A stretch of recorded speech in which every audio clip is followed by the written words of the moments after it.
WhatsApp pra ela e eu mandei a minha voz. Que bradinha boy, que bradinha boy. E quando ele ligou pra ela, tava no motel com nós. Que bradinha boy, que bradinha boy.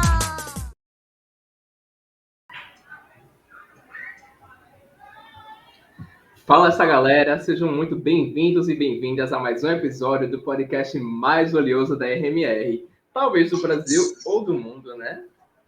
Sejam muito bem-vindos e bem-vindas a mais um episódio do Que Braba.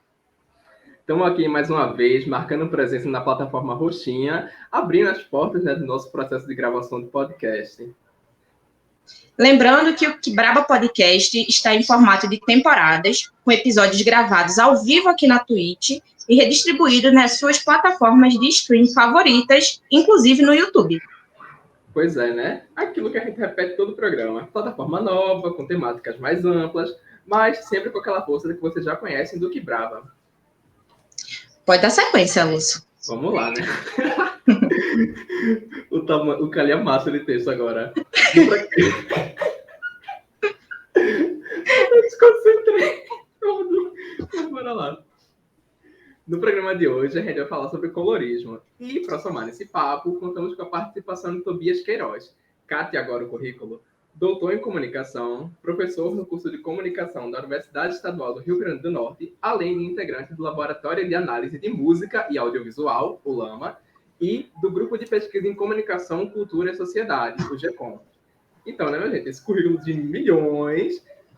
Tobias também lançou recentemente o livro Pandemônios e Notívagos, decolonizando a cena rock no interior do Nordeste. O lápis do boy é maior que a BR-101, né? Mas vamos andando, porque senão a gente passa o programa inteiro aqui só falando do currículo do homem. Seja muito bem-vindo, Tobias. É muito massa contar com sua participação aqui no Que Braba para trocar uma ideia com a gente. Tá, muito obrigado, Lúcio, pela atenção generosa.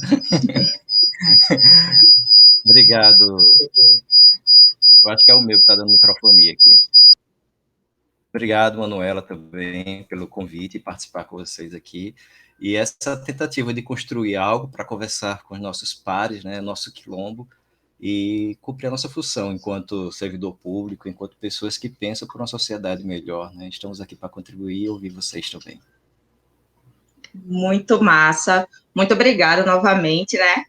E, antes de tudo, Tobias, a gente já deu essa introdução, né, com seu lápis extensíssimo, né, causar inveja, assim, qualquer pessoa. Mas eu queria também que você mesmo tivesse essa oportunidade de se apresentar, falar um pouco sobre você, um pouco sobre o seu trabalho, para ambientar a gente sobre a discussão que a gente vai trazer hoje no programa. Tá, Manuela, obrigado pela oportunidade. Vamos lá. Eu sou pernambucano, de Garanhuns, tá?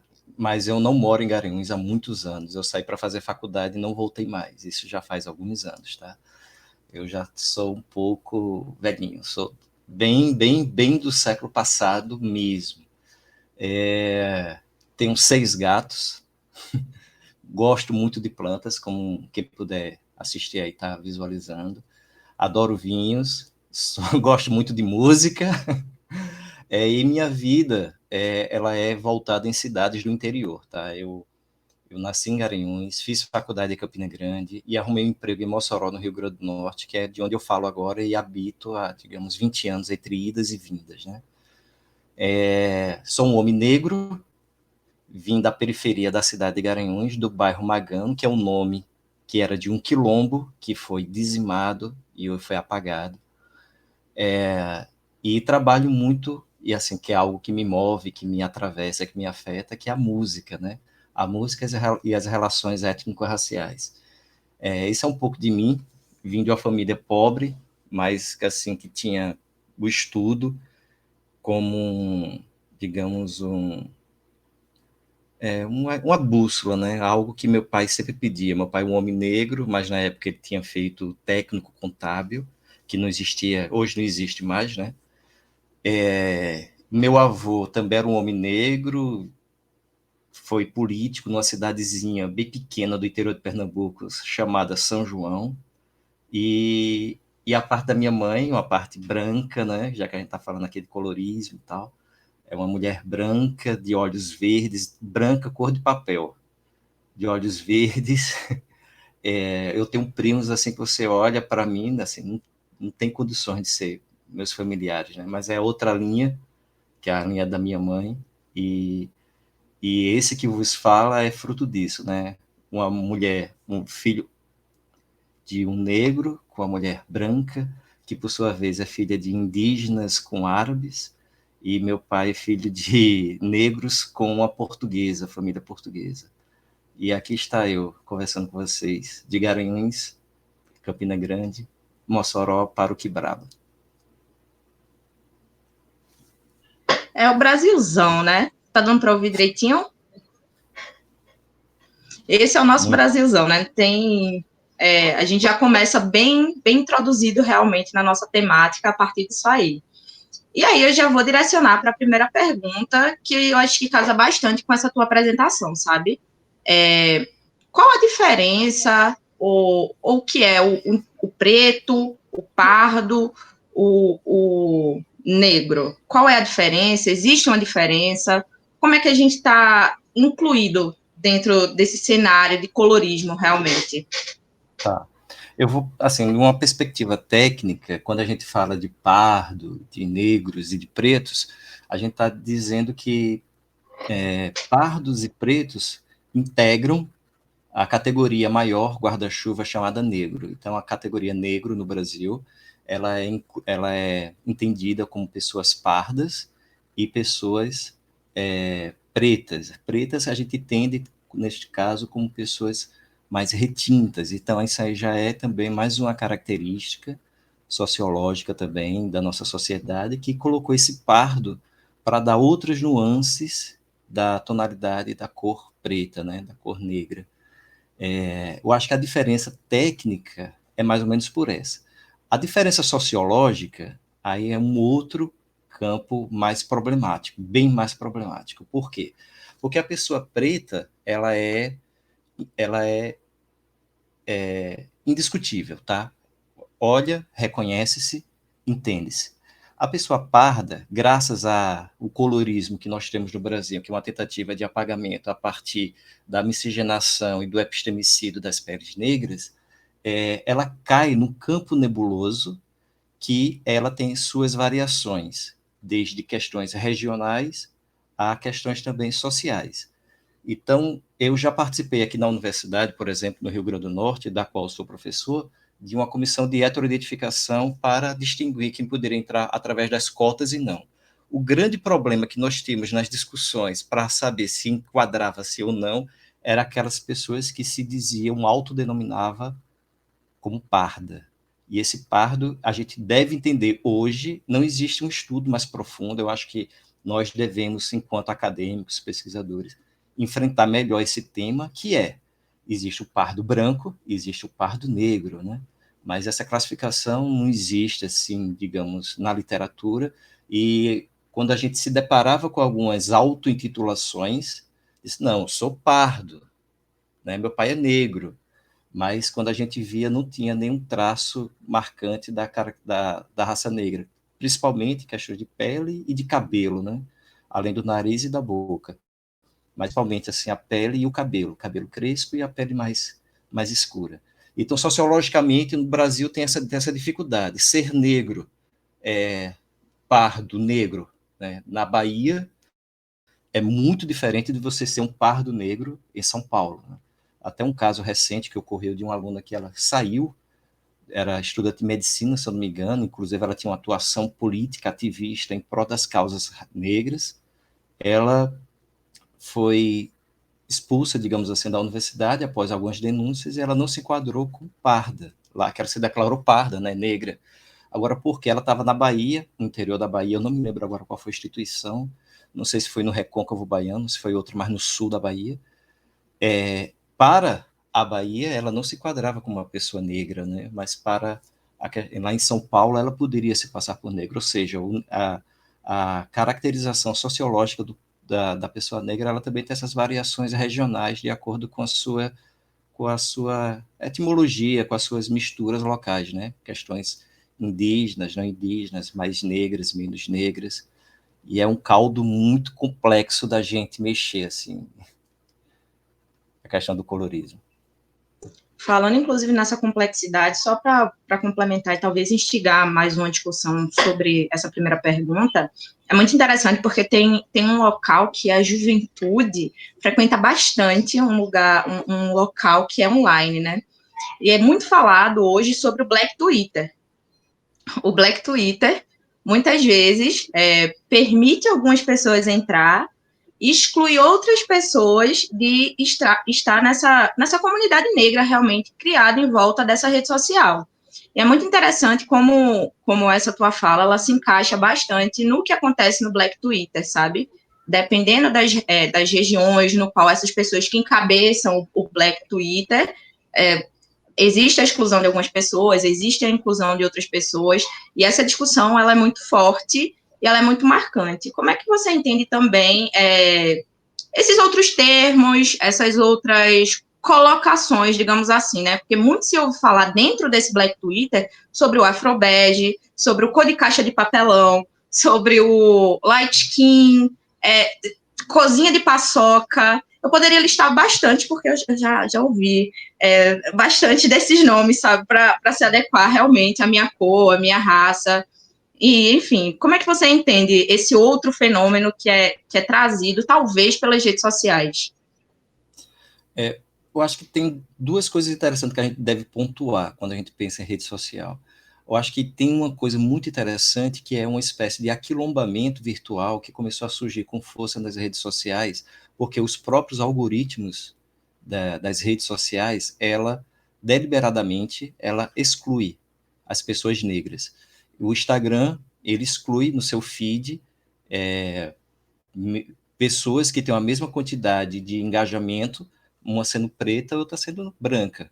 Então, como essas plataformas digitais elas são feitas por pessoas brancas, os códigos algorítmicos, eles reproduzem aquilo que as pessoas estão fazendo, então já vai haver uma exclusão a partir da técnica, né? A técnico-subjetividade dessas plataformas de comunicação, elas já vão ter esse perfil excludente da pessoa negra que muitas vezes a gente não percebe. O Tinder, por exemplo, um homem negro no Tinder, ele flopa legal, assim, por conta do racismo que existe tudo por trás dele.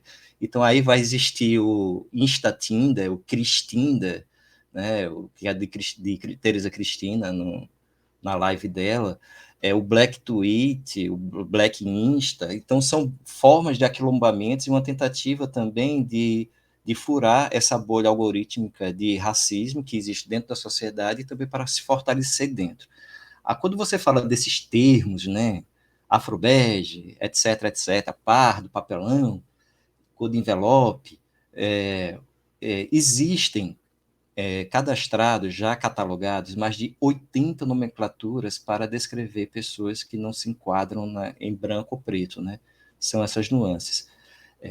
Café com leite, etc., etc. Isso também é um fruto eu acho, de uma ausência de uma política mais intensa, de um letramento racial dentro das nossos colégios, nossas universidades, como se a obrigação fosse única e exclusivamente das pessoas negras de estudarem questões raciais, porque uma pessoa branca ela não tem raça, né, na perspectiva dela, mas porque ela é tida como a universal, como a humana, como entre aspas, normal. E o outro sempre é o outro.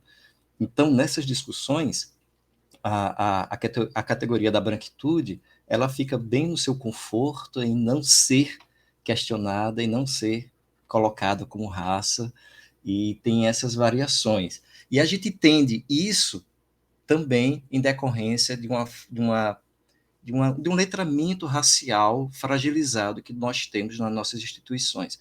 Mas quando eu digo isso, eu não estou apontando também o dedo somente para as instituições, que existe algo mais complexo do que isso. Existem políticas públicas culturais, existem questões de governo, política de Estado, né?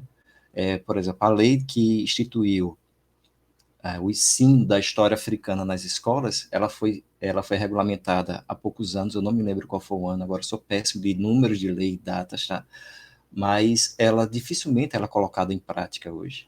Agora, qual é a leitura que a gente faz isso? Que não é somente a gente ter uma lei, tem que ter também uma questão cultural políticas mais efetivas, tem que ter um letramento racial, tem que ter uma discussão mais intensa sobre esses elementos, para que a gente, inclusive, amenize essa perspectiva dessas variações que ela tem, entre outras coisas, o papel de nomear a cor da outra pessoa de uma maneira pejorativa, e tem também uma maneira de hierarquizar cada vez mais as relações a partir desses tons, né? Mesmo que você seja sei lá, um café com leite ou afrobege, isso você não está imune também de sofrer microagressões e também racismo, né? Então, dentro da lógica de opressões, a gente não tem também como pensar isso a partir de uma classificação hierárquica de sofrimento, né? Eu acho que o nosso foco deve ser realmente trabalhar na perspectiva coletiva para que esses termos eles sejam repensados ou apagados e que haja um letramento racial para que nós, pretos e pretas, diga, não, sou negro, não, sou negra, né? E que isso passa a ser algo mais corriqueiro dentro da sociedade, na mídia, nas instituições de ensino e no Brasil como um todo. Perfeito, perfeito. Muito obrigada. Lúcio, é contigo. Não sei nem se eu estou falando muito, tá, Manuela? Não? Tá ótimo, tá ótimo. O tempo é todo seu aqui. E eu, desviando um pouquinho aqui do roteiro também, eu queria aproveitar que tu falou em racismo estrutural, Tobias, para dizer que eu queria ter ouvido falar um pouquinho mais exatamente sobre racismo estrutural, porque muitas vezes a gente chega em discussões na internet, discussões online e tal, as pessoas parecem que usam a ideia de racismo estrutural como se fosse uma carta de Yu-Gi-Oh!, sabe? Tipo, eu coloco em modo de ataque o racismo estrutural aqui, tipo, parece ter um certo esvaziamento do termo, as pessoas, ninguém, sei lá, se estende, né, discutindo sobre o que é isso. Eu queria ouvir tu falar um pouquinho que danada é isso, que estruturas são essas, né, que estão operando na construção e manutenção do racismo da nossa sociedade. Meu Deus, foi tanto essa que eu comecei de lá. Olha, a premissa da tua pergunta, ela é atravessada também por um modus operandi recorrente do próprio racismo, que é ressignificar os termos que são colocados pelo movimento negro para tentar diminuí-los. Sempre é assim.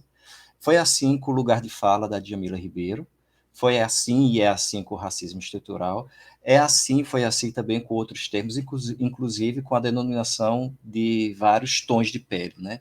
Ou seja, são estratégias discursivas, narrativas, luta pelo poder realmente, para que diminua toda o poder narrativo, como é que eu posso dizer, o debate público, esvaziar o debate público do movimento negro para que ele perca força e perca reflexão. Quando a gente pensa assim, racismo estrutural, eu fazendo um eco ao próprio Silvio de Almeida, a gente tem que pensar o seguinte, que o racismo ele é estrutural e ele é estruturante. Ele é estrutural porque ele faz parte da estrutura da sociedade brasileira. E ele é estruturante porque todas as relações sociais elas são pautadas no Brasil a partir da questão de raça. Por exemplo, eu sou um pesquisador de música. Na minha concepção, tem como você pensar música no Brasil e você obliterar a raça. Não tem como. Não tem como você pensar jornalismo do Brasil e obliterar a raça. Por quê? Ela é estruturante. Mas o que acontece na prática? Acontece na prática que pesquisas em comunicação em música, ou então em qualquer outro ponto da comunicação, publicidade, por exemplo, elas esquecem alguns elementos raciais, negros,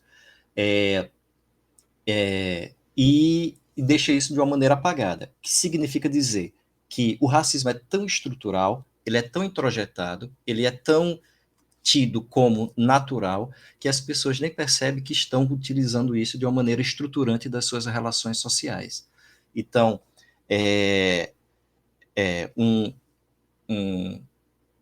uma repercussão da morte de Elza Soares, como ocorreu essa semana. Eu vi no Jornal Nacional. Foram ouvidas 6 pessoas ontem. 6. Das 6 pessoas, foram ouvidos 4 homens e 2 mulheres. Desses 6, 5 são brancos. Uma pessoa era negra. E dessas 6, 4 são homens, os 4 falaram a importância de Elza Soares para o papel da mulher. Quando eu digo isso, eu não estou querendo dizer assim, então só vai ter mulher e negra para falar? Não. O que eu quero dizer é que o racismo é tão estrutural que a pessoa que organizou, que pautou isso, colocou, reverberou aquele seu mundo que é totalmente branco, né, numa lógica da branquitude, e ao mesmo tempo exclui qualquer uma outra reflexão da voz que poderia ser dita a partir da sua existência, que é a voz da existência da pessoa negra, e principalmente da mulher negra. A única pessoa negra que falou foi a Larissa Luz. Teve Daniela Mercury, que falou, digamos assim, representando a comunidade LGBTQIA+, ok, que era uma pauta importante também para a gente falar de Elza Soares, mas teve Tony Bellotto, eu gosto muito dele, né, curti Titãs da minha adolescência, mas Tony Bellotto para falar da Elza Soares.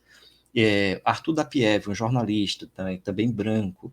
Então, quando a gente observa esses elementos sutis que estão nas entrelinhas das camadas midiáticas da sociedade, você vai notar cada vez mais que o racismo está dentro de uma estrutura e ele está estruturando todas as relações, que é quando lembra de alguém para fazer uma entrevista, é sempre aquelas mesmas pessoas, que, por sua vez, isso acaba excluindo pessoas negras.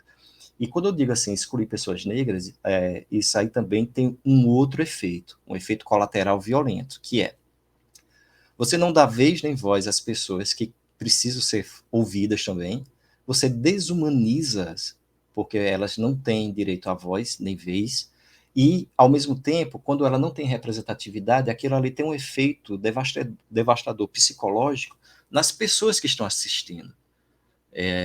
Porque se uma pessoa negra está lá assistindo do outro lado, ela não vai se ver, né?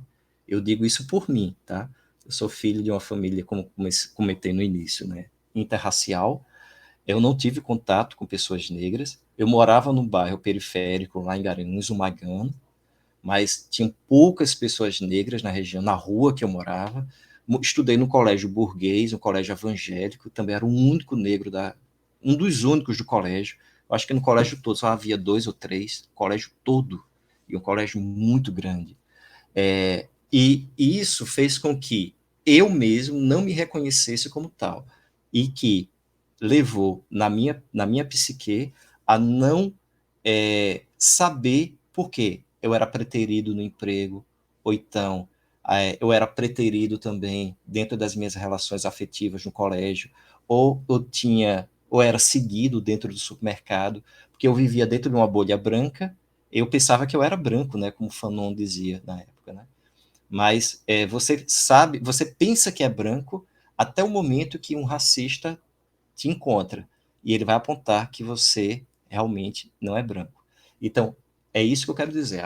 O racismo ele é estrutural e ele é estruturante das nossas relações sociais. É uma máquina perfeita, tá? É um sistema político muito bem feito, funciona, que nos destrói, nos acaba, e ele está como política de Estado há 500 anos, né? 500, 600. Quem falar que o Brasil não tem capacidade de ter uma política pública de longo prazo, lembre-se que o racismo é uma política de Estado de longo prazo, de muita eficiência e ainda está sendo muito bem trabalhada. Infelizmente, né?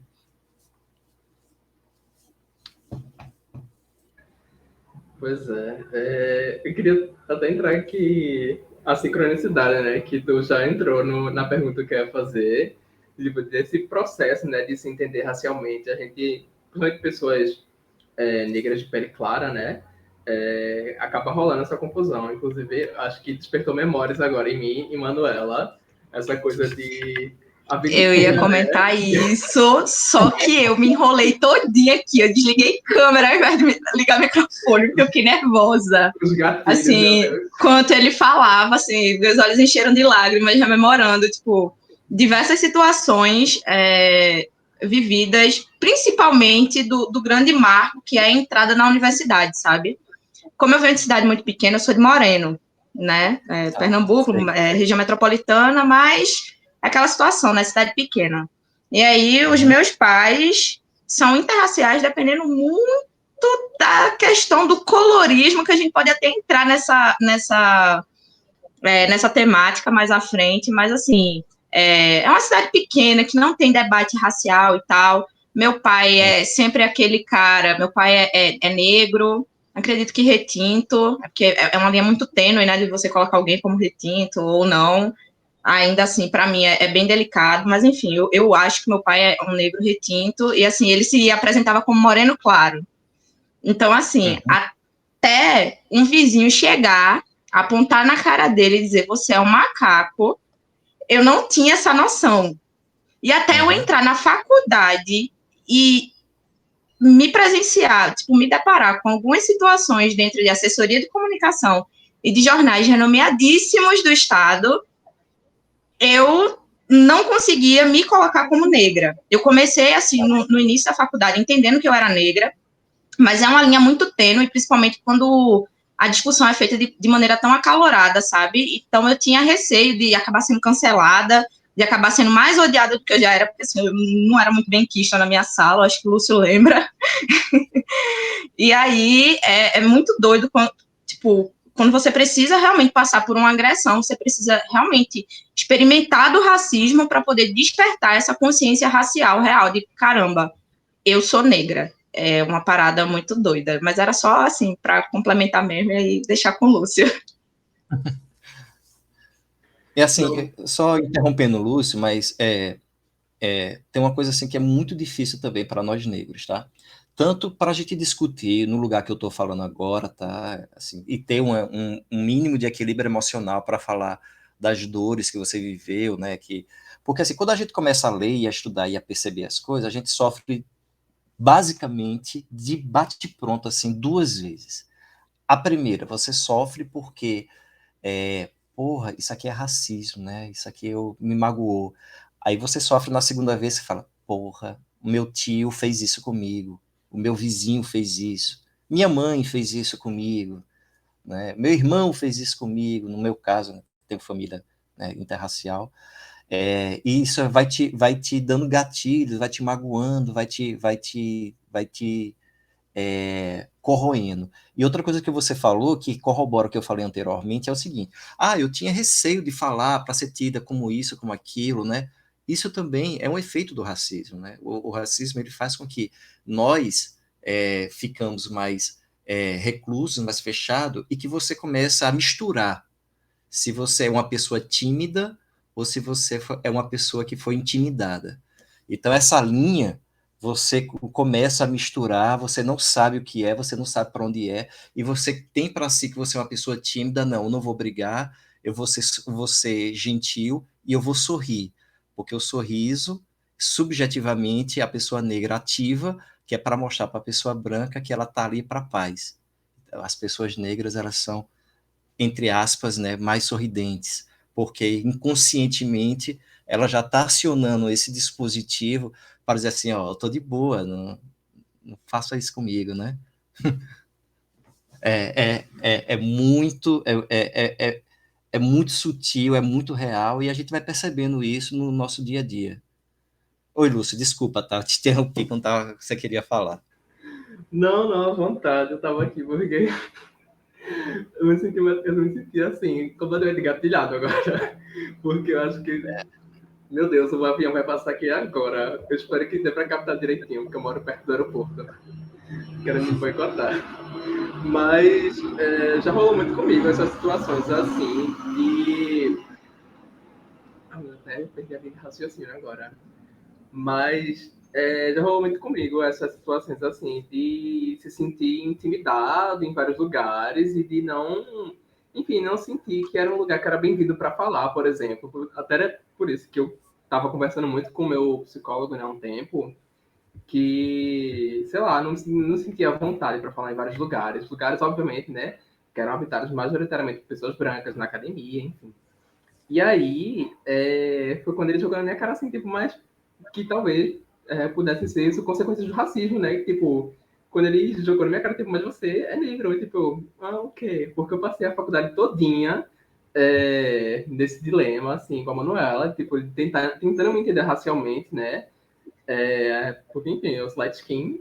E aí, meu psicólogo disse, não, mas você é negro, e, tipo, o racismo afeta cada um de um jeito diferente, mas isso não faz você imune ao racismo, e, tipo, isso acabou acontecendo, e, tipo, foi um baque, assim, tipo, ok, talvez, né, realmente. E aí, sei lá, é um momento que, tipo, dá sei lá, liga um negócio na sua cabeça e que você fica em choque, assim, tentando entender e, tipo, começando a perceber como várias situações do dia a dia são maquinações do racismo que vão sendo colocadas na sua frente, né? São barreiras que vão sendo construídas e você não percebe. Mesmo que você não se entenda como... Aquela coisa, né? Tipo, eu gosto muito de pensar no exemplo... Eu gosto de pensar, pelo amor de Deus. Mas eu penso muito no exemplo, por exemplo, de quando eu comecei a me entender como gay. Tipo, as pessoas percebiam que eu era antes mesmo de mim mesmo. A violência homofóbica chegava em mim antes de eu mesmo me entender sexualmente. Eu acho que, tipo, enfim, foi um negócio, as coisas começaram a se ligar assim, e é foda, né? E tudo que a gente observa, desde a questão da sexualidade, das questões de gênero e das questões de raça, tudo é atravessado pela corporeidade. Corporeidade não entendido no sentido somente material, né, do nosso corpo, mas assim entendido como uma questão de signo, como você relatou que ocorreu com você, né, que as pessoas apontavam para você antes mesmo de você visualizar a si mesmo, né? Mas todos esses dispositivos, né, da homofobia, do machismo, sexismo e do racismo, eles estão voltados para a lógica do controle do poder, né? O controle dos corpos, né? Que é uma forma de exercício de poder. Ao falar isso para você, ou falar outra questão de raça, ou então alguém xingar, como xingaram o pai de Manuela, são formas de você, a sociedade racista, né? De colocar aquela pessoa no canto em que vai aos poucos minando toda a sua autoestima, sua autoconfiança, sua vontade de viver. E muitas vezes, quando a gente não percebe, você está dentro de um buraco que você não consegue se expor. Por exemplo, hoje, até hoje, tá? Eu tenho 43 anos, vou fazer 44. Até hoje, eu não exponho fotos minhas no Instagram, do meu rosto, né?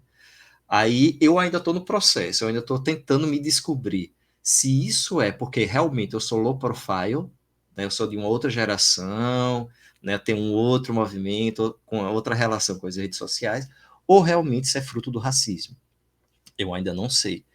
Mas veja como ela funciona e ela é eficiente nesse sentido, né? Ela faz com que a gente não se exponha, criando assim um círculo, um moto contínuo, né? Um efeito dominó que a gente não se expõe, o outro não vê, e o outro não vê, então aquele não é lugar para mim, então eu não vou me expor, então eu vou me fechar, vou me calar, né? E então o dispositivo da opressão do controle do corpo, ele começa a ganhar mais eficiência quando isso acontece. A gente já saiu bastante do roteiro, então eu vou continuar fora do roteiro aqui, porque a conversa está muito boa. Eu gosto quando flui assim, quando flui assim, bem natural mesmo, sabe? A gente tem uma pergunta na nossa Twitch, e daí eu vou refazer, que é a pergunta de Nayon. Tobias, você acredita que o despertar da consciência de raça nas pessoas que são chamadas de pardas ou bege é mais difícil, justamente por causa dessa lógica das relações de poder? Boa pergunta. Eu não sei te responder assim, tá? Mas eu posso fazer algumas especulações. Eu acho que isso aí vai ter muitas variantes que nos fogem do momento. Vai depender das variantes da região da qual a gente está falando, e vai depender principalmente da subjetividade de cada pessoa, né? Porque uma pessoa que é taxada de afrobege ou de qualquer um outro termo, de uma maneira que tenta diminuir pejorativamente a autoidentidade, a autoconfiança dessa pessoa, a gente não sabe, não tem como prever assim o efeito psicológico que essa pessoa que vai surgir nessa pessoa. Por que eu digo isso? Assim, eu já conheci os dois lados da moeda. Eu já conheci tem um colega, inclusive, da UFPE, do PPG-Com, que eu vou evitar dizer o nome dele, assim que não vê um caso, que não sei se ele ficaria confortável com isso, mas enfim, ele, até então, ele não se via como uma pessoa negra. Aí, um dia eu conversando com ele, cara, e eu não via assim, né? Eu não sabia que ele não se via assim. Eu conversando com ele, cara, tu poderia escrever alguma coisa nesse sentido, voltando. Aí depois ele escreveu um texto, depois mandou para mim, e o texto despertou nele algo que ele ainda não tinha despertado, que era se ver como uma pessoa negra. A partir daí colocou dread, né, deixou o cabelo crescer, então entrou num outro lugar. A pele dele é uma pele bem clara, mas ele tem um cabelo crespo, assim, muito parecido com o meu. Só que ele falava, mas Tobias, quando eu vou para São Paulo, eu sofro, eu não tenho dificuldade de transitar lá. Em Recife, não. Em Recife eu consigo transitar melhor. Aí quando a gente começa a pensar se esses termos podem ajudar ou não no despertar racial, eu acho que ele mais prejudica do que ajuda, sabe? Porque são tentativas de apagamento, né? Assim, quem sou eu para dizer o que a outra pessoa vai sentir, né?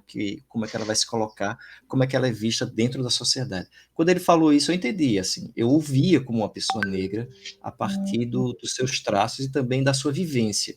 Ele não trazia consigo traços da branquitude, né? Assim, ele estava no outro lugar, no outro mundo. Ele gostava de determinadas músicas, vivia em determinados lugares da periferia de Recife, e ele trazia isso consigo de uma maneira bem evidente. E ele, assim, não somente periferia por periferia, mas assim, a periferia que tem uma colocação, uma autoafirmação negra bem evidente. Desculpa, Manuela, eu não lembro o nome da pessoa que fez a pergunta, mas... Nayon. Como? Nayon. Nayon, eu acho Isso. que se a gente tivesse um letramento racial, digamos, de uma maneira mais profunda, mas que a gente pudesse discutir isso que a gente está discutindo agora, eu acredito que termos variantes nessa escala que a gente coloca dentro que a gente pensa de colorismo, ele é mais negativo do que positivo, porque são tentativas de apagamento, né? Moreninho, né? Ou então, como aconteceu com a Linda Quebrada, né? Que foi uma cena do BBB ontem. Eu acho que foi a Nayara que chegou assim, olha, eu não vejo você como uma travesti, eu vejo você como uma pessoa. Aí ela falou, não, olha, eu sou uma travesti e eu quero que me vejam como uma travesti, né? Então, isso são tentativas de apagamento do outro, né? Ah, Tobias, eu não lhe vejo como negro, eu lhe vejo como um moreninho claro, ou então, um moreninho de óculos, né? Mas não lhe vejo como negro. Então, são tentativas sempre de apagamento. Eu acho que isso é muito negativo. Enquanto tu falava, assim, da questão de foto, de se aparecer no Instagram, né, de colocar cara, de não saber se é low profile ou se realmente é consequência de uma violência estrutural, de uma violência simbólica, eu me lembrei também de uma situação que ocorreu comigo ontem. Eu tenho o hábito capitalista de usar celular de uma determinada marca. E essa determinada marca, ela é chinesa. Na China, em alguns países da Ásia, tem uma preferência realmente por uma cor mais pálida, sabe? A pessoa está mais pálida. Com isso, o celular, ele vem com a câmera que deixa você acinzentado. E eu comecei a ter muita dificuldade de tirar foto, porque toda vez que eu tirava foto, eu saía branca. Mas não é como se eu saísse branca. É como se eu saísse branca numa leitura de quem viria a rejeitar a minha negritude, sabe? Então, eu fico postando cada vez menos foto. E ontem eu achei uma iluminação natural da luz do dia, no qual a minha cor saiu a cor que eu me vejo. E eu postei essa foto em todas as redes sociais, porque eu fiquei muito feliz de ver real a minha cor, sabe? Caramba, eu sou negra. Por favor, não me cancelem, porque eu sou negra. Tá vendo aqui a minha cor? Eu já cheguei ao ponto de colocar uma paçoca em cima do meu braço, tirar uma foto, postar no Facebook. Ninguém me cancela mais. Porque eu já tive outras situações, assim, de estar envolvida com projeto social e tal, de estar falando em dia da consciência negra e tudo mais, de ter pessoas mais escuras do que eu, dizendo que eu era uma branquela que estava querendo roubar os holofotes da galera. E depois desse episódio em si, eu fiquei com um receio de me colocar enquanto negra em qualquer coisa, que eu comecei a me autodenominar bege. Mas não é bege porque eu acho que eu sou bege. Eu sei que eu sou negra, mas é bege para, tipo, fugir de um cancelamento, fugir de algum tipo de violência virtual, sabe? De realmente não conseguir lidar com um monte de gente me atacando. Isso é muito doido, ver essa relação da gente, da negritude mesmo, com rede social, tá se tornando uma parada assim, que poderia ser mais positiva, mas que para algumas pessoas, eu e Lúcio, né, amigo, tem se tornado uma parada muito difícil. É bom a gente trazer esse diálogo para que mais pessoas que, tipo, tenham essas mesmas dificuldades, esses mesmos medos, consigam escutar realmente que, caramba, nós somos negros, e até para mim mesmo, né? Eu acho que eu vou parar de me chamar de bege a partir de hoje, e eu sou negra, e quem quiser que lute, porque é isso aí. Mas aí eu vou deixar para você e depois para Lúcio. Tem um ponto assim que é importante a gente pensar, que é o seguinte, que é muito complexo isso, né? Se você lembrar, me ajuda aí, não estou lembrando o nome dela agora, uma cantora que foi convidada para fazer o papel, eita, deu tilt agora, e a comunidade negra, principalmente, quem criticou muito foi pronto, agora deu uma memória falhou. Uma cantora lá da Bahia, que ela canta junto com Xênia França, com a Luedge, Larissa Luz. Pronto, a Larissa Luz, ela foi para o Twitter e disse, Ivone Lara, né? Estou lembrando aos poucos. A Larissa Luz, ela disse assim que a cantora, ainda não lembrei o nome, que ela iria fazer o papel de Dona Ivone Lara no cinema. E ela disse que ela não era para fazer o papel de Dona Ivone Lara, porque ela tinha o tom de pele mais claro do que a própria Ivone Lara. E virou assim um tsunami assim, no Black Twitter, né, o Black Insta, e nas discussões também, que acabou pela própria cantora botar uma nota oficial e abrir mão do papel que ela iria fazer para representar Dona Ivone Lara.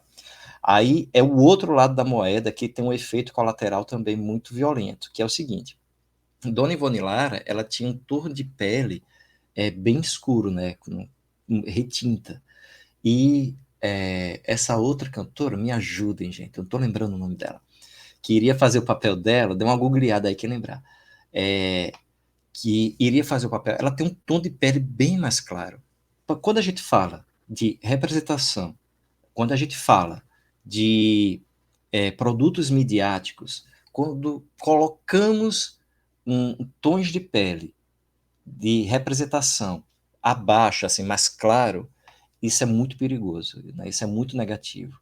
A gente tem um exemplo que nós percebemos do Machado de Assis, que até algum tempo atrás, todos nós tínhamos ele como uma pessoa branca, digamos, na nossa memória imagética das fotos do próprio Machado de Assis. O que ocorreu foi um branqueamento ao longo do tempo, em que o próprio Machado de Assis, a imagem dele também foi saturada do PB, ficou mais clara, e a gente criou essa imagem de uma pessoa branca, ao ponto da Caixa Econômica Federal lançar uma propaganda de Machado de Assis, né, representando ele como um homem branco, né? Então houve outro celeuma e ele foi retirado e foi refeita a publicidade.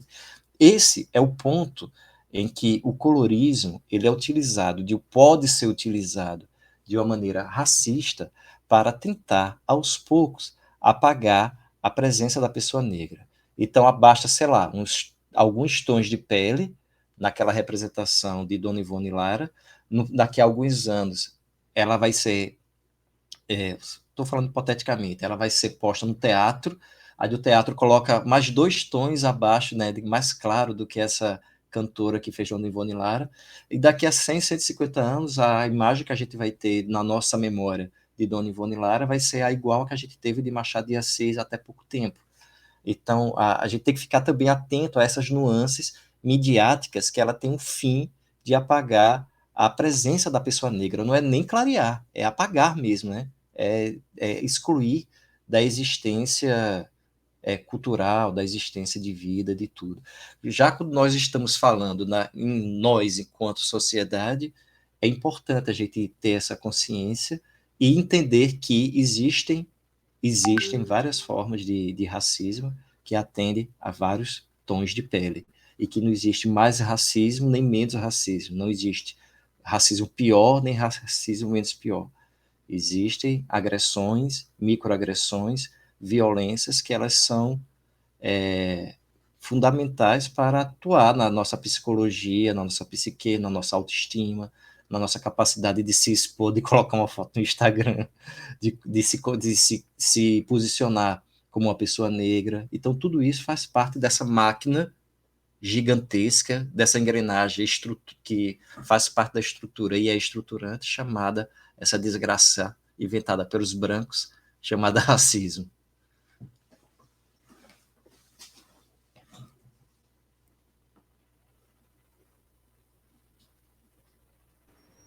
Desmutei? Oi?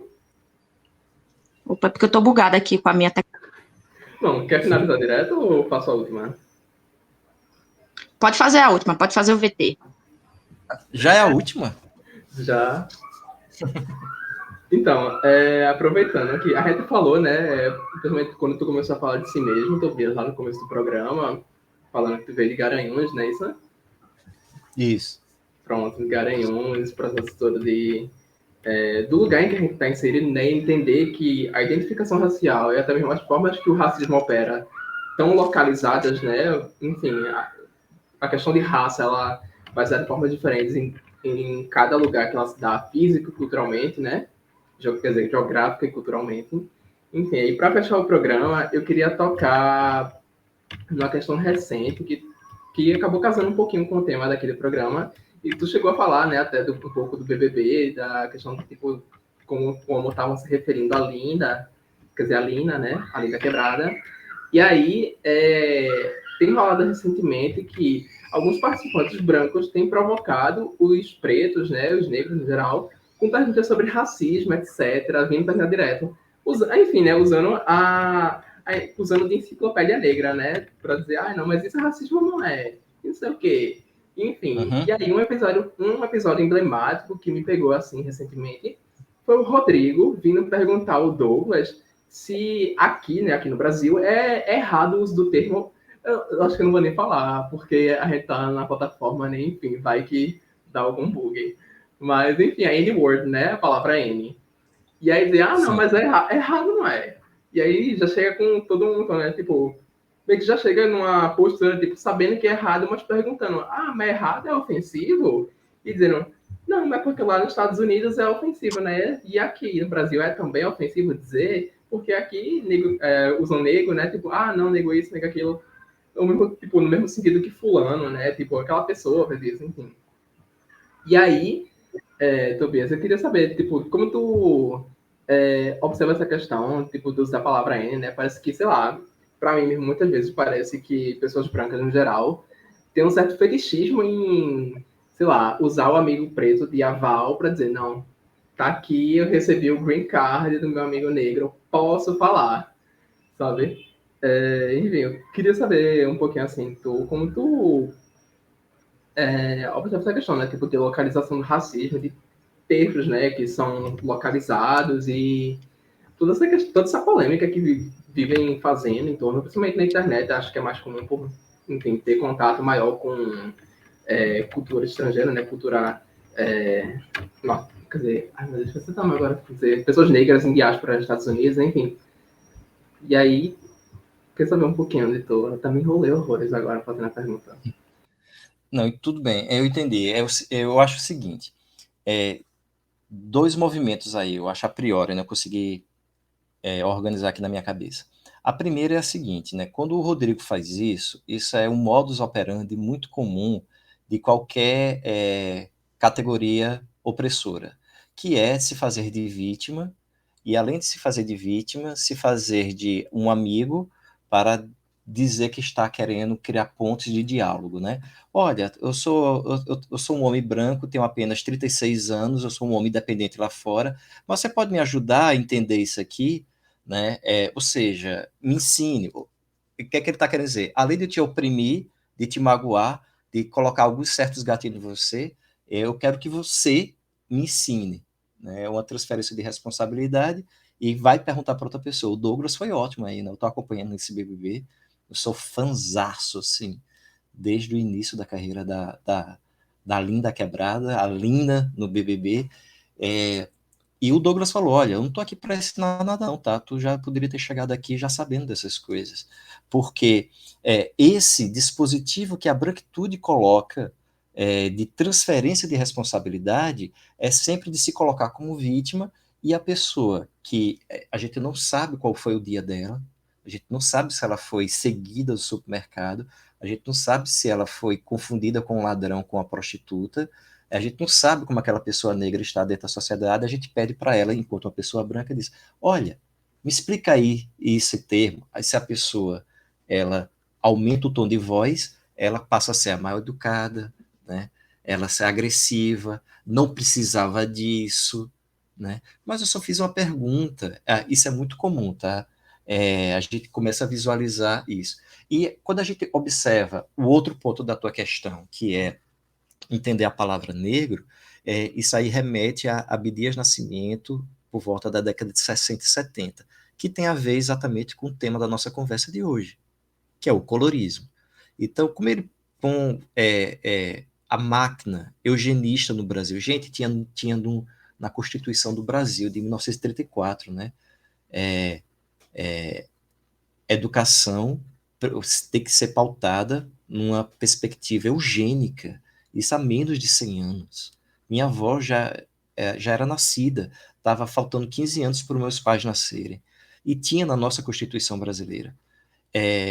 Então, essa política eugenística, essa política dessa pseudo-miscigenação, que é da tentativa de apagamento, ela é forma de enfraquecimento realmente das camadas das pessoas negras, para não acontecer no Brasil o que ocorreu no Haiti, que foi uma revolução em que as pessoas negras saíram matando todo mundo, e o Haiti sofre até hoje por conta dessa revolução.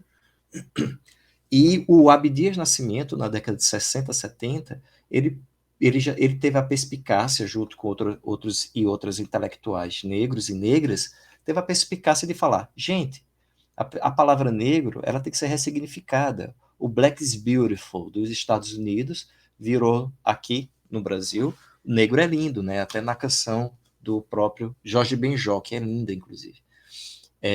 Então, houve essa tentativa, e há ainda essa tentativa de ressignificação, e há também o paradoxo do termo, né? Que entre as pessoas pretas, a gente se tratar de negro é uma coisa gostosa, é uma coisa aconchegante, né?